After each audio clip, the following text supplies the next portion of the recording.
এই মুহূর্তে অনেক ভয়াবহ বাহরাইনের আকাশসীমার মধ্যে বিপদ সংকেত দেখাচ্ছে, যেহেতু সবাই ঘরের মধ্যে থাকে, নিরাপদ স্থানে থাকে।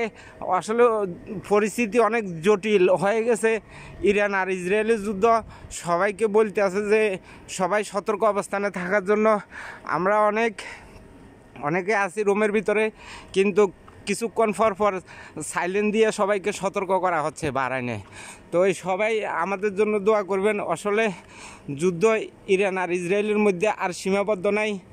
কিছুক্ষণ আগে খবর পেয়েছি কাতারে নাকি পারমাণবিক বোমা নিক্ষেপ করা হয়েছে।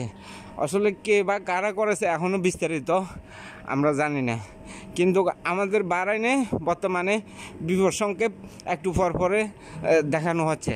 আর বাহরাইনের জনগণকে সতর্ক অবস্থানে থাকার জন্য নির্দেশনা দিচ্ছে।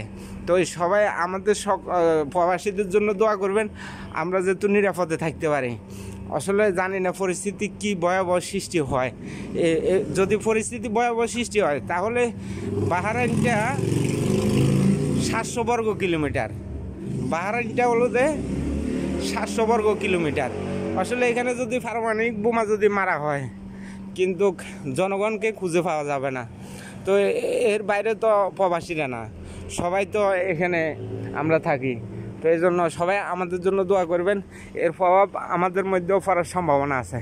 একটু পর সাইলেন্ট বাজতে আছে, সবাই দোয়া করবেন। আসসালামু আলাইকুম।